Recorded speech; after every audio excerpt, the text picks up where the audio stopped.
존경하는 52만 평택시민 여러분, 홍선희 의장님, 강정구 부의장님을 비롯한 선배 동료 의원님, 정장선 시장님을 비롯한 공직자 여러분, 안녕하십니까. 평택시의회 이윤아 의원입니다. 저는 오늘 말씀드리기에 다소 조심스러운 부분이 있지만 제8대 전반기 평택시의회 의원발의조례 재개정 건수의 폭발적 증가와 이에 따른 재정수요 증가의 문제점에 대해 말씀드리고자 이 자리에 서 있습니다. 헌법 제117조에 따라 보장된 조례는 지방자치단체가 법령의 범위 안에서 지방의회의 의결을 거쳐 그 지방의 사무에 관하여 제정하는 법을 말합니다.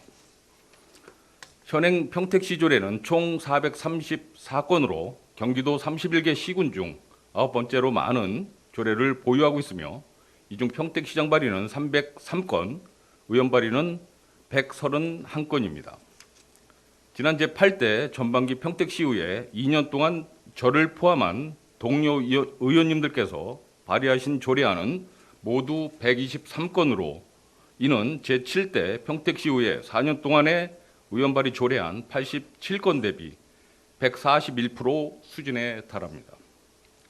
또한 경기도 31개 시군과 비교해 보면 의원 발의 조례안 건수로 1위이며 31개 시군 평균 의원 발의 건수인 67건보다도 82% 많은 조례를 의원 발의로 재개정하였습니다.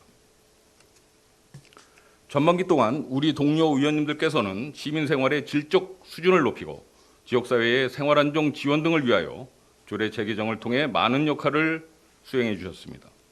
평택시 현안에 대하여 열과 성을 다하여 적극적인 의정활동을 해주심에 감사와 경의를 표합니다.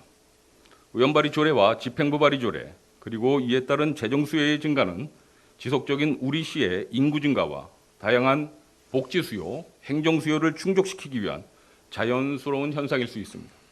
하지만 많은 조례 재개정으로 인한 부작용도 결코 간과해서는 안 될 것입니다.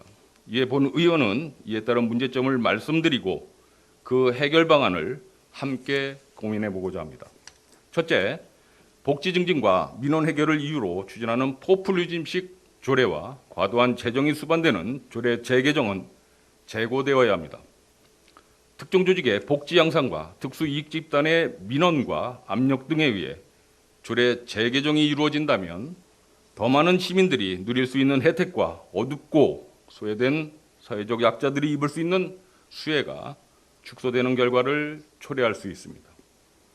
이를 방지하기 위해서는 조례안을 발의하기 전에 발의할 조례가 퍼주기식 예산 편성을 위한 조례는 아닌지, 특정 소수의 이익 집단을 위한 조례는 아닌지 사전에 검토하고 시의 예산 규모를 감안하여 재정 계획 및 운영 계획을 점검하고 과도한 예산이 투입되진 않는지의 여부를 집행부와의 충분한 논의를 거쳐 조례 재개정을 추진해야 할 것입니다. 둘째, 실효성이 없는 선언, 권고적이며 상징적인 조례 제정은 지양해야 합니다. 단순히 시민들에게 주목받기 위한 홍보용 조례는 아닌지 검토할 필요가 있으며 이미 상위법에서 자세히 규정하고 있어 효율성이 떨어지고 실행력을 담보할 수 없는 조례는 제정할 이유가 없습니다.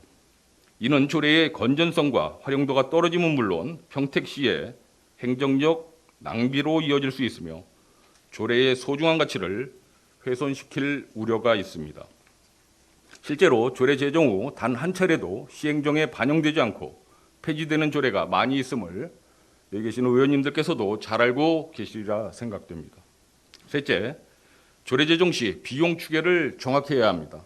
제7대 시의회 의원 발의 조례를 살펴보면 비용 추계서상의 예상 소요액은 93억여 원이었으나 실제 예산 집행액은 148억여 원으로 비용 추계 대비 58.9% 더 집행되었습니다. 제8대 전반기의 경우 평택시 재난기본소득 지급조례안, 생활임금조례 일부 개정조례안 등 현저히 많은 예산이 수반되는 조례안을 제외한 비용 추계서상의 예상 소요액은 161억여 원이었으나 실제 집행액은 217억여 원으로 비용 추계 대비 35.2% 집행되었고 아직 집행되지 않은 예산도 있어 실제 집행액은 이보다 크게 늘어날 전망입니다. 지난해 8월 발의된 평택시 모조례 개정안을 보면 선언적, 권고적 형식으로 추계가 어려운 경우에 해당하여 미첨부 사유서를 제출하였으나 9억 8,600여만 원이 운영비 및 사업비 명목으로 집행되었으며 같은 해 11월 발의된 평택시 모설치 및 운영조례 개정안도 비용 추계 미첨부 사유서가 제출되었으나 센터 운영비 및 인건비 명목으로 8억 7,900여만 원이 집행된 사례가 있습니다. 실제 사안에 따라 비용 추계가 어려운 경우도 있지만 예산 추계를 꼼꼼히 따지지 않고 조례 재개정안의 원만한 통과만을 위해 비용 추계를 축소하여 제출하거나 미첨부 사유서를 제출하는 것은 분명 문제가 있음을 말씀드립니다. 앞서 말씀드린 세 가지 문제점은 의원 발의 조례안뿐만이 아니라 집행부 발의 조례안 역시 비슷한 실정임을 공직자 여러분들도 명심해야 할 것입니다. 존경하는 홍선희 의장님을 비롯한 동료 의원님, 정정선 시장님을 비롯한 공직자 여러분, 오늘 본 의원의 발언이 특정 조례나 특정 의원님을 거론하기 위한 것은 결코 아니며 저 또한 여기서 자유로울 수 없음을 말씀드립니다.